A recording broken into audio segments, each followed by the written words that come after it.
प्रत्यावर्ती धारा एवं प्रत्यावर्ती वोल्टा का ग्राफ। ठीक है, जो प्रत्यावर्ती धारा होती है उसका तथा प्रत्यावर्ती वोल्टा का ग्राफ, दोनों चीजें क्या होती हैं। ठीक है, देखते हैं। धारा को I से रिप्रेजेंट करते हैं और वोल्टा को V से रिप्रेजेंट करते हैं। ये कोई एक्सिस है। ठीक है, ये 0 से चला, ओरिजिन कह देंगे, O कह सकते हैं। ऐसे ये ऐसे गई ऊपर वाली बड़ी, ठीक है, ऐसे गई, ऐसे गई, ऐसे गई, ऐसे चली गई। ठीक है, यहाँ से यहाँ तक तो आधा सर्कल हो गया ऊपर का पॉजिटिव जो होता है, यहाँ से यहाँ तक का आधा सर्कल हो गया निगेटिव होता है। ठीक है, दोनों सर्कल ऊपर के नीचे के परिमाण में बराबर होते हैं लेकिन दिशा विपरीत होती है। तो ये तो V हो गई, और ये यहाँ से लेके ये छोटी वाली डॉट डॉट डॉट डॉट में ये I हो गई। ठीक है, तो इसकी मैक्सिमम ऊंचाई जो हो गई V0 हो गई और इसकी मैक्सिमम ऊंचाई I0 हो गई। ठीक है, इसके बाद यदि प्रत्यावर्ती विद्युत वाहक बल के स्रोत से, जो प्रत्यावर्ती विद्युत वाहक बल है उसका स्रोत से किसी प्रतिरोध R को जोड़ दिया जाए तो ओम के नियम अनुसार प्रत्यावर्ती विद्युत वाहक बल का स्रोत क्या होता है, चौक कुंडली होती है जो। ठीक है, कुंडली होती है जो उसमें आर्मेचर होता है, N2S दो मैग्नेट के बीच में घूमती है, तो उसमें एक प्रतिरोध R भी लगा होता है। तो उसके नियम से I बराबर E/R या V/R होता है। आपको पता है I बराबर, ठीक है, E बराबर क्या होता है, E0 sin ओमेगा टी होता है। E बराबर क्या होता है, E0 sin ओमेगा टी। हमने कल इसका एक्सप्रेशन निकाला था, I बराबर E0 sin omega T upon R same है। जैसे जैसे प्रत्यावर्ती वोल्टा समय के साथ बदलती है वैसे ही परिपथ में धारा का मान बदलता रहता है।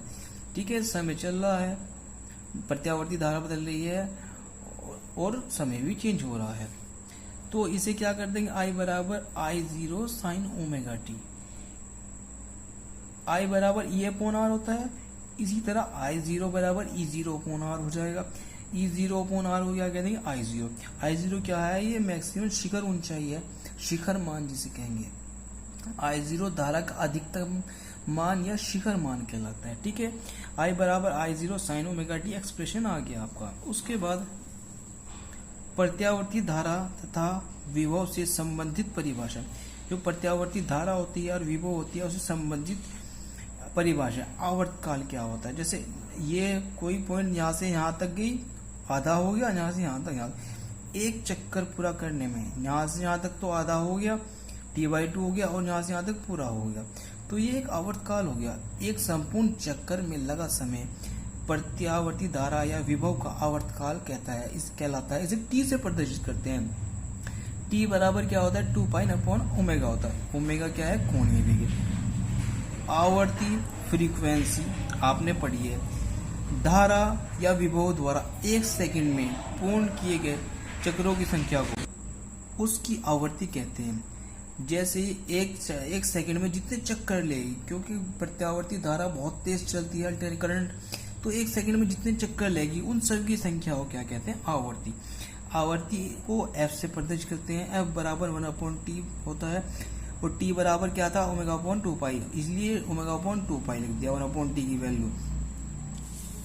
इसी तरह भारतवर्ष में प्रत्यावर्ती धारा, जो अल्टरनेटिंग करंट आपके घरों में बहता है, तो क्या होता है, 50 चक्कर प्रति सेकंड 50 चक्कर लेता है। ठीक है, इसलिए जो आवर्ती होती है 50 हर्ट्ज। आपके सभी इंस्ट्रूमेंट जो होते हैं ना, इलेक्ट्रिक इक्विपमेंट, सब पे 50 हर्ट्ज लिखा होता है, जबकि यूएसए में यह 60 चक्कर प्रति सेकंड होता है, मतलब 60 बार ऐसे घूमता है, तो 60 हर्ट्ज होता है। शिखर मान या आयाम एम्पलीट्यूड, प्रत्यावर्ती धारा या विभव का अपने माध्यमान से एक और जितना अधिक मान प्राप्त करती है वह शिखर मान या आयाम कहलाता है। इसे V0 या I0 से प्रदर्शित करते हैं। जैसे इस डायग्राम में ये V0 अधिकतम मान यहाँ तक गया, इससे ऊंचे नहीं जा पाया, इसी तरह I0 यहाँ तक अधिकतम गया, यही इसका शिखर मान कहलाता है, धारा का या वोल्ट का। कला फेज क्या कहते हैं, प्रत्यावर्ती धारा के, जो प्रत्यावर्ती धारा है उसके तात्कालिक मान में जो तत्काल मान होता है, साइन या कोसाइन के कोणांक को प्रत्यावर्ती धारा की कला कहते हैं। जो आपने ये एक्सप्रेशन बनाया, I बराबर I0 साइन ओमेगा टी, ये एक दूसरे से जो कोण बना रही, के बीच में जो कोण बनेगा ओमेगा टी प्लस फाई होगा। कुछ भी हो सकता है, साइन में भी हो सकता है, कोस में भी हो सकता है। तो उसे क्या कहते हैं, कला या फेजेस कहते हैं। ई बराबर E zero sine omega t plus five. तो ये ओमेगा टी प्लस फाइव क्या है, कला है। उसके बाद आता है आपका ताक्षणिक मान। ताक्षणिक कहते हैं इंस्टेंटेनियस, अचानक या एक पल पर, इंस्टेंटेनियस वैल्यू। किसी क्षण टी पर, जब आपकी वो धारा ऐसी जा रही है ना, वो टी पर पहुंच गई, टी समय पर, क्षण पर, प्रत्यावर्ती वोल्टता की समीकरण V बराबर V0 साइन ओमेगा टी तथा प्रत्यावर्ती धारा की समीकरण I बराबर I0 sign omega T.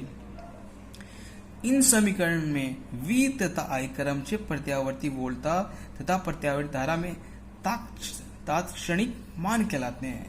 V और I क्या कहलाते हैं, तात्क्षणिक मान कहलाते हैं। इस समीकरण में माध्य मान अथवा औसत मान, माध्य को क्या कहते हैं, मीन, और औसत मान को कहते हैं एवरेज वैल्यू।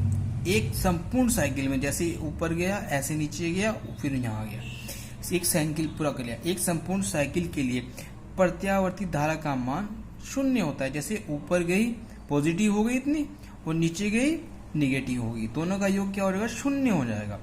ठीक है। परंतु प्रत्यावर्ती धारा की अर्ध साइकिल, आधे के लिए, ऐसे ऊपर ऊपर के लिए अर्ध साइकिल के लिए धारा का माध्यमान एक परिमित राशि होता है। ऊपर की धारा गई ऐसी हो गई और नीचे को धारा गई, दोनों का योग तो शून्य होता है। लेकिन ऊपर की जो अर्ध धारा होती है उसका मान क्या होता है, I M is equal to 1/t/2 limit 0 से t/2 आई डी टी होता है। आई एम बराबर ओमेगा। अब टी की वैल्यू क्या रख लिया आपने, टी की वैल्यू आपको पता है तो वो रख ली, और 2 से 2 कैंसिल हो गया। यहाँ भी टी की वैल्यू रख ली, I0 साइन ओमेगा। आई बराबर क्या होता है, I0 साइन ओमेगा टी, तथा टी बराबर 2π/ओमेगा रख लिया। तो इसे सोल्व करने पर आई एम बराबर क्या होता है, 2/πI0, या 2/π की वैल्यू 3.14 रख के 0.637 I0 आ जाएगा। पहले अर्धचक्र के लिए धारा का मान ऊपर वाले के लिए इतना हो गया, और नीचे वाले के लिए नेगेटिव होता है। दोनों का योग क्या करेंगे, अगर इसका और इसका योग करेंगे तो शून्य हो जाएगा आपका। इसी प्रकार Vm बराबर ऊपर के लिए इतना हो गया, Vm नीचे के लिए इतना हो गया, और दोनों का योग करेंगे तो शून्य हो जाएगा। उसके बाद वर्ग माध्य मूल मान, रूट मीन स्क्वायर वैल्यू क्या होती है देखते हैं। प्रत्यावर्ती धारा की एक ये कल करेंगे हम, ठीक है।